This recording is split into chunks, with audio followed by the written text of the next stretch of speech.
में बर्फबारी और बारिश में फंसे श्रद्धालु। जमशेदपुर में लगभग 28 दिनों में 30 लोग फंसे। आसमानी कहर श्रद्धालु पर भी बरसा।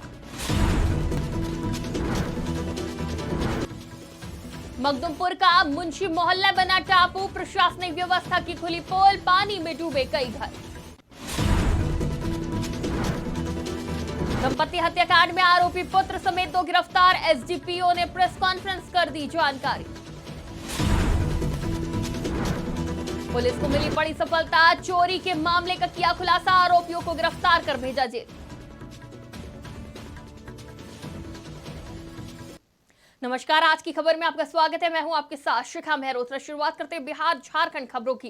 जमशेदपुर शहर के 30 श्रद्धालु 28 दिनों से अमरनाथ में बर्फबारी और बारिश में फंसे हुए हैं, जिसके बाद सभी ने अपना वीडियो बनाकर जमशेदपुर शहर के मीडिया कर्मियों को भेजकर मदद मांगी है। बता दें कि जमशेदपुर के कई लोग अमरनाथ यात्रा के लिए गए हैं, लेकिन 6 जुलाई से हो रही बर्फबारी और बारिश की वजह से सभी यात्री वहां फंस गए हैं। शहर के 100 लोगों को अमरनाथ जाने की अनुमति मिली थी।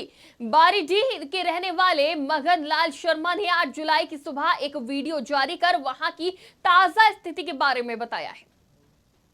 2 दिन से परेशान है। देखिए, इनके भी हेलीकॉप्टर चौपर छूटे। टिकट भी वेस्ट होने वाली है। आज श्रीनगर से दिल्ली की फ्लाइट थी आज हमारी, नॉन रिफंड। ठंड के मारे निजी 800 रुपए लेके उन्होंने 2 दिन से यहाँ सब दुखी हो गए हैं। बस यही कहीं कोई इधर उधर नहीं जाने दे रहे हैं। टेंट में बैठने का कह रहे हैं बराबर, और सभी व्यवस्था अस्त व्यस्त है, सभी परेशान हो गए हैं। मैं मगनलाल शर्मा टाटा नगर जमशेदपुर से अमरनाथ यात्रा के लिए निकला हूँ और इस यात्रा में काफ़ी मज़ा आया है। हम लोगों ने विगत अमरनाथ यात्रा में माता वैष्णो का दर्शन किया, शिवखोरी का दर्शन किया।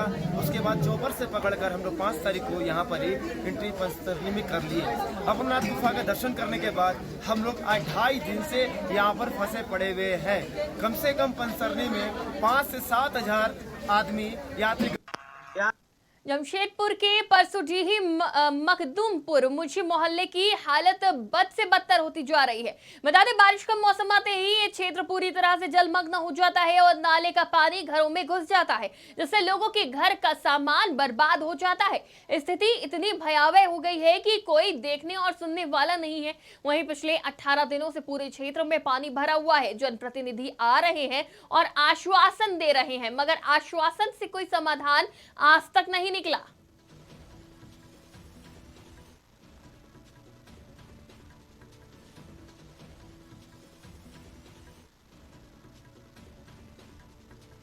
कोई पारोटी ब्रेड केला 2-4 दिन दिया और 2-4 दिन खाना उना दिया। उसका बाद का भी कुछ नहीं, खाना पीना कुछ नहीं किया। मुखिया तो अभी नहीं करता है। एक दिन आके देख के चले गया, उसका बाद फिर दोबारा आगे नहीं करता। कालिदास कोई निदान नहीं है, कुछ नहीं होगा। जो होने का था वो दिख रहा है, जिसका गुजर रहा है उसको मालूम है। जिसको जो सुख सुविधा से है उसको क्या होगा। जिसका तकलीफ में है, देखिए इतना पानी है, कैसे आना जाना कितना मुश्किल हो रहा है। सही है कि हम लोग का बस्ती के अंदर में आज 18वां दिन होने जा रहा है। कोई देख रेख नहीं हुआ था, पर हम लोगों ने अपने प्रयास से वो डीआरएम वगैरह को बोले हैं तो उन्होंने तुरंत संज्ञान में लिया है और पूरे रेलवे महकमा को बोल करके आज उन्होंने निर्णय लिया है कि 2-3 दिन में उसको क्लियर किया जाए और वो सारा साधन हम लोग समाधान कुछ नहीं किया है। लोग जो काम असली प्रयास होना चाहिए वो काम नहीं किया है, लेकिन जो छोटा मोटा। और सबसे बड़ा चीज़ है कि संसद का भी सहयोग हमको मिलता रहा है और अभी भी मिल रहा है। यहाँ कोई भी देखिए, यहाँ पानी निकालने का हम जिसको दिया है वो भी अपना 4-5 मोटर था वो भी लेके चल गया है। विधायक आया, आपका डीसी आया, मैम आई है, उसके बाद मुखिया जी आया। मुखिया लोग का इतना फंड मिलता है, यहाँ कोई निदान ही नहीं है। यहाँ कितना तकलीफ पे पब्लिक जी रहा है। आप आके एक बार देखिए, आगे बगले अभी अब की बार जब वोट मांगने आएगा जो भी नेता, उसको कटोरा पकड़ाएंगे हम लोग। यहाँ का पब्लिक कटोरा पकड़ाएगा उसको। आप वोट मांगने, वोट बैंक इसका यहाँ खत्म करना है एकदम। जो भी नेता आएगा यहाँ का वोट बैंक खत्म कर देंगे। जब यहाँ निदान ही नहीं है तो यहाँ वोट मांगने का किस कारण से आएगा वो। कम से कम 16 से 17 दिन 18 दिन होने जा रहा है। देखिए यहाँ कोई नहीं। साहिबगंज के जिला जिरवाबाड़ी ओपी क्षेत्र से एक बड़ी खबर सामने आई है, जहां भावानाथ कॉलोनी में हुए दंपति हत्याकांड में पुलिस को एक बड़ी सफलता हासिल हुई, जिसके बाद एसडीपीओ राजेंद्र दुबे ने प्रेस कॉन्फ्रेंस में बताया कि यह हत्याकांड में 3 नामजद आरोपी मृतक का बेटा और उसके 2 दोस्त शामिल थे, जिसके बाद तीनों को हिरासत में लिया गया है। वहीं मौके पर जिरवाबाड़ी ओपी प्रभारी चिरंजीत प्रसाद पुआनी, सतीश कुमार सोनी मौजूद थे। 7/23 जो दिनांक 26/6/23 को अंकित किया गया था, है ना, जिसमें यह था कि पप्पू यादव और सुमित यादव और उनकी पत्नी मिल्ली सिंह दोनों FCI गोदाम के पीछे भावानाथ कॉलोनी में रहते थे। उनकी हत्या के संदर्भ में कांड दर्ज की गई थी। उस कांड के 2 प्राथमिकी अभूत नामजद प्राथमिक विष्णु यादव उर्फ गोलू यादव, पिता पप्पू यादव, जो मृतक के लड़का है। बक्सर पुलिस को बड़ी सफलता मिली है। पुलिस ने सीसीटीवी कैमरे के माध्यम से 13 सप्ताह के बाद गहने चोरी मामले के खुलासा किया है और 2 लोगों को गिरफ्तार कर उनके पास से 20 लाख के गहने भी बरामद किए हैं, जिसके बाद मामले में शामिल आरोपियों को गिरफ्तार कर जेल भेजा गया। 5 तारीख को ये घटना हुई थी थाना, इसमें काफ़ी मात्रा में जो ज्वेलरी थी वो गरीब मालिक था, वो चोरी हो गया था।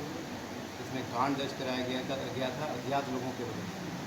उसमें वैज्ञानिक अनुसंधान करते हुए हम लोगों को साक्ष्य प्राप्त हुआ। इसमें 2 लोग संदिग्ध आए, इनको हिरासत में लेकर पूछताछ की गई, तो इनके द्वारा अपना गुनाह कबूल किया गया और उनकी निशानदेही पे हम लोगों ने लगभग 283 ग्राम सोने के आभूषण और लगभग 2.5 किलो से ज़्यादा चांदी का आभूषण जो है वो रिकवर किया है, जिसकी कीमत लगभग। झारखंड के दुमका में कांग्रेस के कार्यकारी अध्यक्ष बंधु तिर्की ने बाबूलाल मरांडी को फूका हुआ कारतूस बताया और साथ ही उन्होंने कहा कि बाबूलाल से भाजपा को कोई फायदा नहीं होने वाला। विकास मोर्चे में हम दोनों ने 5 साल एक साथ काम किया है और हम उनकी कैपेसिटी अच्छी तरह से जानते हैं। 2024 में लोकसभा और झारखंड विधानसभा के चुनाव होने वाले हैं। ऐसे वक्त में भाजपा ने बाबूलाल मरांडी को प्रदेश अध्यक्ष बनाकर यह साबित कर दिया है कि उनके पास नेतृत्व की कमी है और नेताओं का अकाल पड़ा हुआ है।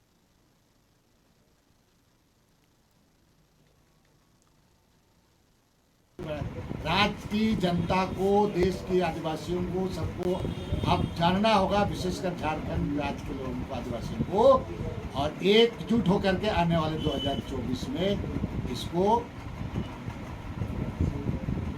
मैंने इसका आपको इसको बीजेपी को इसको एक तरफ से इसको पूरा उखाड़ फेंकना चाहिए, एकजुट हो जाना चाहिए। और इससे भी कोई होता है अपराध, बताइए, गठबंधन मजबूत होगा।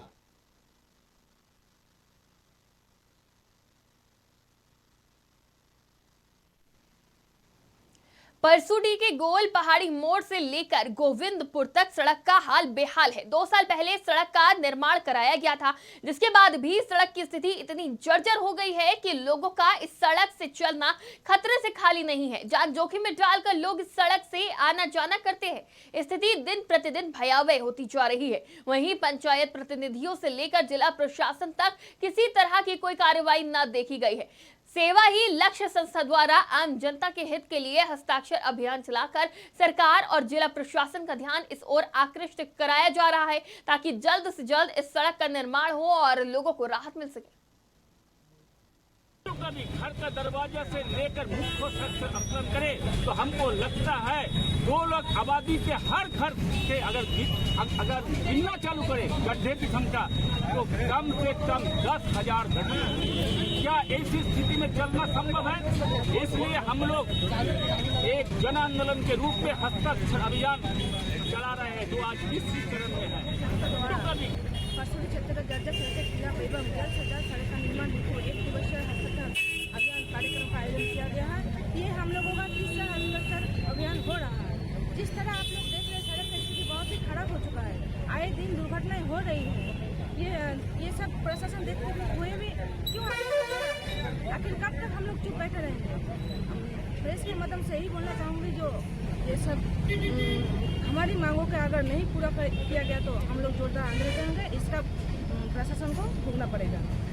बंधु का आभार धन्यवाद देना चाहता हूँ जो हमारे इस ज्वलंत मुद्दों को आपने आपके माध्यम से सभी लोगों और सरकार को जगाने का प्रयास जारी है। मैं बताना चाहता हूँ सेवा ई संस्था लगातार ये तीसरे चरण का हस्ताक्षर अभियान है जो हम लोगों को इस माध्यम से सरकार को ये सूचना देना चाहता है कि रोड की स्थिति परसुडी मुख्य सड़क जो गोलपहाड़ी मोड़ से होते हुए सिकला चौक होते हुए गोविंदपुर तक सड़क की स्थिति काफ़ी जर्जर है। सड़क ऐसी स्थिति में हो चुकी है कि लोग आने जाने में डरते हैं।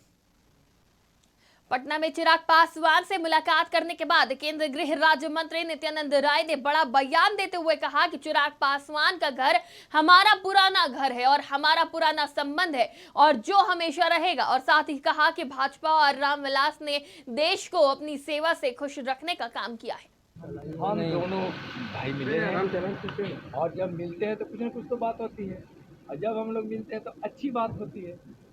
हम देखिए माननीय रामविलास जी भाजपा हमेशा बिहार को या देश को अपनी सेवा से काम से हमेशा खुश ही रखने का काम किए हैं। हमने ना तो हम पिछले पटना में लोजपा रामविलास का एनडीए में शामिल होने का मामला अब लगभग तय माना जा रहा है। पटना स्थित पार्टी मुख्य चिराग पासवान ने अपने पार्टी पदाधिकारियों के साथ एक अहम बैठक की। वहीं इस बैठक के बाद मीडिया को संबोधित करते हुए चिराग पासवान ने कहा कि पार्टी ने उन्हें एनडीए में शामिल होने के किसी फैसले के लिए अधिकृत किया है। साथ ही उन्होंने बताया कि आज केंद्रीय गृह राज्य मंत्री नित्यानंद राय से उनकी मुलाकात हुई और इस दौरान गठबंधन पर चर्चा की। पिछले उपचुनाव में भी आपने देखा हम लोगों ने भारतीय जनता पार्टी का समर्थन हम लोगों ने किया है, पर आगामी 2024 के लोकसभा चुनाव और आगामी 2025 विधानसभा चुनाव में लोक जनशक्ति पार्टी का गठबंधन किसके साथ होगा, इसको लेकर आज पार्टी के भीतर भी एक गहन मंथन हुआ है, विस्तार में चर्चा हुई है। आज सुबह केंद्रीय गृह राज्य मंत्री आदरणीय नित्यानंद राय जी आए थे, उनके साथ भी कई विषयों पर चर्चा हुई है। कुछ भी सार्वजनिक करना उचित नहीं होगा। साहिबगंज के हावड़ा जोन के रेल महाप्रबंधक अपने विशेष सैलून में साहिबगंज पहुंचे, जहां रेलवे अधिकारियों ने उनका जोरदार स्वागत किया, जिसके बाद जीएम ने परख निरीक्षण यान का विधिवत नारियल फोड़कर और फीता काटकर उद्घाटन किया। साथ ही निरीक्षण के दौरान डीआरएम विकास चौबे सहित रेल डिवीजन के कई पदाधिकारी मौजूद रहे। साहिबगंज रेलवे का सबसे प्राचीन केंद्र रहा और बरसों तक कई कारणों से रेलवे के मामले में उपेक्षित रहा। ये बात सही है कि आज यशस्वी प्रधानमंत्री नरेंद्र भाई मोदी जी के कार्यकाल में साहिबगंज फिर गौरव वापस लौट रहा है। जैसे रेल लाइन का दोहरीकरण, रेलवे का विद्युतीकरण, ऐसे मुख्य मार्ग पर तो होना चाहिए। लेकिन कई जो यहाँ की ज़रूरतें हैं, जैसे साहिबगंज में रेल मंडल कार्यालय बनाया जाए। पूर्व में मैंने विधानसभा से प्रस्ताव पारित करवा करके और रेलवे बोर्ड के चेयरमैन को भेज दिया था। उसी प्रकार से स्टेशन पर अभी रेलवे साइडिंग के कारण बाधा होता है। आरओबी का हमने एक नया डिमांड दिया कि रेलवे स्टेशन पर एक आरओबी बनाया जाए, फ्लाईओवर बनाया जाए। उसी प्रकार से पूर्व का जो हमारा आरओबी 3 आरओबी यहाँ हमने स्वीकृति कराया था। शॉर्ट फॉर्म में, और इसका फुल फॉर्म है कि सेल प्रोपेल इंस्पेक्शन कार। ऐसे एग्जिस्टिंग इंस्पेक्शन कार पहले भी था, लेकिन इसमें खासियत ये है कि ये सेल प्रोपेल है। मतलब इसके लिए हमको अलग से इंजन अटैच नहीं करना पड़ेगा। इसी में पावर, मतलब डीजल पावर से ये चलेगा और डीजल पावर से सेल्फ मूव करेगा। इसके लिए कोई अलग इंजन का गोड्डा से स्टार्ट करके भागलपुर होते हुए कलगांव होते हुए यहाँ आया हूँ। पूरे सेक्शन को, इस सेक्शन को देखने के लिए आया था। सेफ्टी के हिसाब से बाकी काम कैसा चल रहा है, लोडिंग के लिए क्या हो रहा है, स्टेशन का इम्प्रूवमेंट का क्या हो रहा है, क्या प्लानिंग है, काम शुरू हुआ कि नहीं हुआ, ये सारी चीज़ें। क्या खामियां मिली सर? क्यों खामियां पहले क्यों पूछना चाहते हैं? तो स्टेशन का ऑलरेडी डीआरएम साहब आप लोग को बताए होंगे। स्टेशन के सामने पूरा फसाड चेंज हो रहा है और यहाँ पर आपका लिफ्ट और एस्केलेटर का भी प्लानिंग है। तो स्टेशन जनरली काफ़ी इम्प्रूव होगा। अमृत भारत में कितना स्पेंड कर रहे हो सर? 10 के आसपास, 10 करोड़, 10 करोड़ रुपए करीब खर्च हो रहे हैं स्टेशन के सिस्टम को इम्प्रूव। सरायकेला खरसावा जिले के आदित्यपुर के पास किन्नरों से भरा एक ऑटो ब्रेकडाउन पिकअप वैन से टकरा गई, जिसके बाद वहां अफरा तफरी का माहौल हो गया। बता दें, घटना से कुछ किन्नरों को गंभीर चोट आई है, जिससे नाराज किन्नरों ने रोड पर जमकर हंगामा करते हुए ब्रेकडाउन पिकअप वाहन को पूरी तरह से क्षतिग्रस्त कर दिया। एक छोटा हाथी गाड़ी है और इसमें कुछ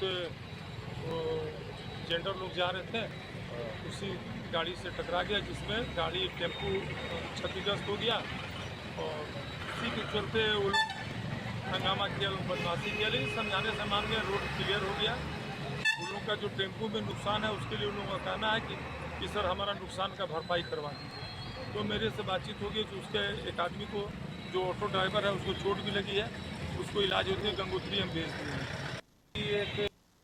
बिहार झारखंड की खबरों में फिलहाल इतना ही। देश और दुनिया की तमाम खबरों के लिए देखते रहिए आज की खबर।